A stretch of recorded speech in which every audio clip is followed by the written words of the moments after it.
ശ്രീറാം ഫിനാൻസിനെതിരെ കൂടുതൽ പരാതികൾ. കോഴിക്കോട് തിരുവള്ളൂർ സ്വദേശി ലാൽ പ്രകാശിന്റെ പേരിൽ 3 ലോണുകളാണ് എടുത്തത്. 14 ലക്ഷത്തിലധികം രൂപയാണ് വായ്പ എടുത്തത്. ഇതിൽ 6 ലക്ഷം രൂപ തിരിച്ചടച്ചതായി കാണിക്കുന്നുണ്ട്. 2018-ൽ ലാൽ പ്രകാശ് ശ്രീറാം ഫിനാൻസിൽ നിന്ന് വെഹിക്കിൾ ലോൺ എടുത്തുവെങ്കിലും 2020-ൽ തിരിച്ചടച്ചിരുന്നു. പിന്നീട് മറ്റൊരു ലോണിനായി സിബിൽ സ്കോർ പരിശോധിച്ചപ്പോഴാണ് ലോണുകളുള്ള വിവരം അറിയിച്ചത്. സാങ്കേതിക തകരാറെന്നാണ് ശ്രീറാം ഫിനാൻസിന്റെ മറുപടി. ഒരു 2018-ൽ ഒരു ലോൺ എടുത്തിട്ടുണ്ടായിരുന്നു. അപ്പോൾ അത് 20-ലേക്ക് ക്ലോസ് ചെയ്ത ലോണായിരുന്നു. ഇപ്പം ഞാൻ വേറൊരു ലോണിന് വേണ്ടി അപേക്ഷിക്കുമ്പോൾ എൻ്റെ സിബിൽ സ്കോർ കുറഞ്ഞതായിട്ട് കണ്ടിട്ട് പിന്നെ ഞാൻ ഈ ചെക്ക് ചെയ്യുന്നത് ഗൂഗിൾ പേയിൽ ചെക്ക് ചെയ്ത് നോക്കുമ്പോൾ 3 ലോൺ ആക്റ്റീവായിട്ട് കാണുന്നുണ്ട്. അതിലൊന്ന് 6 ലക്ഷം, ഒന്ന് 240, ഒന്ന് 650. അപ്പോൾ അതിൽ ചില പിന്നെ പൈസ അങ്ങ് അടച്ചതായിട്ടും കാണിക്കുന്നുണ്ട്. അതുകൊണ്ടാണ് ഇത്രയും കൺഫ്യൂഷൻ. അപ്പോൾ അവിടെ ബ്രാഞ്ചിൽ പോയി, വടകര ബ്രാഞ്ചിൽ ഞങ്ങൾ പോയി അന്വേഷിച്ചപ്പോൾ അവർ പറഞ്ഞതെന്ന് വെച്ചാൽ ഒരാഴ്ചയിനുള്ളിൽ ഇത് സെറ്റാക്കി ഇങ്ങനെ കുറച്ച് കംപ്ലയിൻറ്റ് വന്നിട്ടുണ്ടെന്ന് പറഞ്ഞു. അപ്പോൾ അത് നമുക്ക് അവർ പറയുന്നില്ല, നമുക്ക് എന്തില്ല ഒരു വിശ്വാസം തോന്നില്ല. കാരണം അവർ പറഞ്ഞെന്തോ പിന്നെ ഈ സെർവറിൻ്റെ പ്രശ്നം ഒക്കെ എന്നാണ് പറഞ്ഞിട്ടുള്ളത്. അഭിജിത്ത് മുഴക്കുന്ന വിവരങ്ങളുമായി ചേരുകയാണ്. അഭിജിത്ത്, നമുക്ക് ഇവരുടെ ഒരു രീതിയിൽ നിന്ന് മനസ്സിലാക്കാൻ കഴിയുന്നത് ഒരു ഡോക്യുമെന്റുമായി ഒരാൾ ലോണിൽ ചെയ്തിട്ടുണ്ടെങ്കിൽ അവർ പാസ്സാക്കുന്നത് ഇയാൾക്ക് കൊടുക്കുന്ന ഒരു ലോൺ മാത്രമല്ല, സമാന്തരമായി 2 or 3 ലോണുകൾ അനുവദിക്കുന്നു, അതിന്റെ പണം മുക്കുന്നു.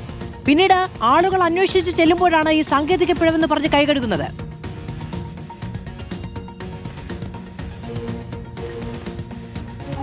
അതെ മാധു, പ്രാഥമികമായി നമ്മൾ അങ്ങനെ തന്നെ പറയേണ്ടി വരും, അങ്ങനെ തന്നെ കരുതേണ്ടി വരും. ഇതിലിപ്പോഴൊരു വിശദീകരണം ശ്രീറാം ഫിനാൻസ് നൽകുന്നത് ഇതൊരു സാങ്കേതിക പിഴവാണ്, മാത്രമല്ല സോഫ്റ്റ്വെയറിന്റെ അപ്ഡേഷനുമായി ബന്ധപ്പെട്ടുണ്ടായ ചില പ്രശ്നങ്ങൾ അത് 7 ദിവസത്തിനുള്ളിൽ അല്ലെങ്കിൽ 10 ദിവസത്തിനുള്ളിലൊക്കെ പരിഹരിക്കാം എന്നുള്ളൊരു ന്യായീകരണത്തിൽ ഒതുങ്ങി നിൽക്കുകയാണ് ശ്രീറാം ഫിനാൻസിന്റെ മറുപടി. പക്ഷേ അതിനും അപ്പുറത്ത് വലിയ തട്ടിപ്പ് നടന്നു എന്നുള്ളൊരു ആരോപണം തന്നെയാണ് ഈ തട്ടിപ്പിന് ഇരയായവർ മുന്നോട്ട് വയ്ക്കുന്നത്. അതിന്റെ അടിസ്ഥാനത്തിലാണ് നിലവിൽ അവർ പോലീസിനെയൊക്കെ സമീപിക്കുകയും ചെയ്തിട്ടുള്ളത്. സമാനമായ കഴിഞ്ഞ ദിവസങ്ങളൊക്കെ നമ്മൾ കേട്ടതിന് സമാനമായ സ്വഭാവത്തിലുള്ള പരാതിയാണ് നമ്മളിപ്പോൾ ഈ പ്രതികരിച്ച കോഴിക്കോട് വടകര സ്വദേശിയായ ഇദ്ദേഹവും പറയുന്നത്. അദ്ദേഹത്തിന്റെ ഒരു പരാതി എന്നുള്ളത് 2018-ൽ ലാൽ പ്രകാശ് ഒരു ലോൺ, വെഹിക്കിൾ ലോൺ ഈ വടകരയിലുള്ള ശ്രീറാം ഫിനാൻസിന്റെ ബ്രാഞ്ചിൽ നിന്ന് എടുത്തിരുന്നു. പക്ഷേ 2020-ൽ അത് പൂർണ്ണമായും അദ്ദേഹം തിരിച്ചടക്കുകയും ചെയ്തു. അതിനുശേഷം കഴിഞ്ഞ ദിവസമാണ് അദ്ദേഹം ഒരു ലോൺ എടുക്കുന്നതിനായി മറ്റൊരു ബാങ്കിനെ സമീപിക്കുന്നത്, സിബിൽ സ്കോർ പരിശോധിക്കുന്നത്. ആ ഘട്ടത്തിൽ സിബിൽ സ്കോർ ഇടിഞ്ഞതായി കാണുന്നു.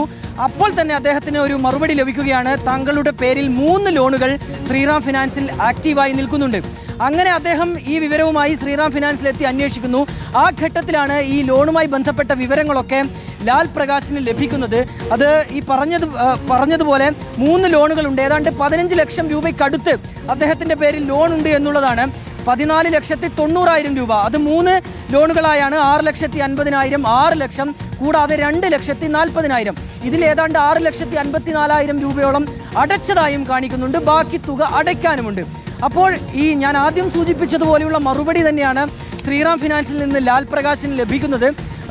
ഇത് ഒരു ടെക്നിക്കൽ എററാണ്, അതൊരു 7 ദിവസത്തിനുള്ളിൽ താങ്കളുടെ പ്രശ്നങ്ങളൊക്കെ പരിഹരിക്കും എന്നുള്ളൊരു മറുപടി ഇവരിൽ നിന്ന് ലഭിക്കുകയാണ്. ഏതായാലും അദ്ദേഹം ആ ഒരു മറുപടിയിൽ ഉറപ്പിൽ വിശ്വസിച്ച് മുന്നോട്ട് പോവുകയാണ്. പ്രധാനപ്പെട്ട പ്രശ്നം അത് പലർക്കും ഇങ്ങനെയുള്ള പ്രശ്നങ്ങൾ അനുഭവിക്കുന്നു. അതിൽ കൂടുതലും ഈ ശ്രീറാം ഫിനാൻസിൽ നിന്ന് നേരത്തെ ലോൺ എടുത്തവരാണ്, അല്ലെങ്കിൽ ജാമ്യം നിന്നവരാണ്. 1 ലക്ഷം മുതൽ നമ്മൾ വളരെ എക്സ്ക്ലൂസീവായി ബ്രേക്ക് ചെയ്ത വാർത്തകളിൽ തന്നെ എത്രയോ ആളുകളാണ് ഇങ്ങനെ ദുരുപയോഗം ചെയ്യപ്പെട്ടിരിക്കുന്നത്. അവരുടെ ഡാറ്റ, അവരുടെ ഡോക്യുമെന്റ് തുടങ്ങിയ കാര്യങ്ങൾ മാത്രമല്ല, പിന്നീട് ഒരു ലോൺ പോലും എടുക്കാൻ കഴിയാത്ത തരത്തിലേക്ക് അവരുടെ സിബിൽ സ്കോർ ഒക്കെ താഴ്ന്നു പോകുന്ന സാഹചര്യമുണ്ട്. അത് തന്നെയാണ് മാധു പ്രശ്നം. ഇവരൊക്കെ പലപ്പോഴും ഒരു പുതിയ ലോണിന് വേണ്ടി സിബിൽ സ്കോർ ഒക്കെ പരിശോധിക്കുമ്പോഴാണ് സിബിൽ സ്കോർ കുത്തനെ ഇടിയുന്നതായി കാണുന്നത്. അപ്പോൾ അവരുടെ മറ്റ് സാമ്പത്തിക ഇടപാടിനെയൊക്കെ ഇത് ബാധിക്കുന്നു എന്നുള്ളതാണ് പ്രശ്നം. അപ്പോൾ ഇത്തരത്തിലുള്ള ഒരു മറുപടി നൽകി ശ്രീറാം ഫിനാൻസിന് കൈ കഴുകാൻ കഴിയില്ല എന്നുള്ളത് തന്നെയാണ് ഏറ്റവും പ്രധാനപ്പെട്ട കാര്യം. ഇതിൽ ഞാൻ സൂചിപ്പിച്ചതുപോലെ അദ്ദേഹം ഒരു ലോൺ എടുക്കുന്നതിന് വേണ്ടി പോയപ്പോഴാണ് ഈ വിവരങ്ങൾ അറിയുന്നത്. വാർത്തയൊക്കെ കണ്ടിരുന്നു. കഴിഞ്ഞ ദിവസങ്ങളിലൊക്കെയായി നമ്മൾ ഉൾപ്പെടെ കൊടുക്കുന്ന വാർത്തകൾ ഈ ലാൽ പ്രകാശിന്റെ ശ്രദ്ധയിൽപ്പെട്ടിരുന്നു. അദ്ദേഹത്തിന് അപ്പോൾ ഇങ്ങനെയൊരു മറുപടി മറ്റൊരു ബാങ്കിൽ നിന്ന് ലഭിച്ചപ്പോൾ തന്നെ ഇതാകാം പ്രശ്നം എന്ന് അദ്ദേഹം മനസ്സിലാക്കുന്നു. നേരെ ഇദ്ദേഹം ഈ വടകര ബ്രാഞ്ചിലേക്ക് പോവുകയാണ്. അവിടെ എത്തിയപ്പോഴാണ് ഈ വിവരം ലഭിക്കുന്നത്. 3 ലോണുകളാണ് അദ്ദേഹത്തിന്റെ പേരിൽ ആക്റ്റീവായിട്ടുള്ളത്. 15 ലക്ഷം രൂപയ്ക്കടുത്താണ്. ഏതായാലും ഇവരുടെ മറുപടി എന്നുള്ളത് 7 ദിവസത്തിനുള്ളിൽ പ്രശ്നം പരിഹരിക്കുമെന്നുള്ളതാണ്. അങ്ങനെ പരിഹരിക്കപ്പെടും എന്നുള്ള പ്രതീക്ഷയിൽ നിൽക്കുകയാണ് ലാൽ പ്രകാശ്. ലാൽ പ്രകാശ് മാത്രമല്ല, നിരവധി പേർ കോഴിക്കോടിന്റെ പല ഭാഗങ്ങളിലായി ഈ ഒരു ദുരിതം അനുഭവിക്കുന്നുണ്ട്. മാധു, ശരി, അഭിജിത്ത് മുഴക്കുന്നാണ് വിവരങ്ങൾ നൽകിയത്.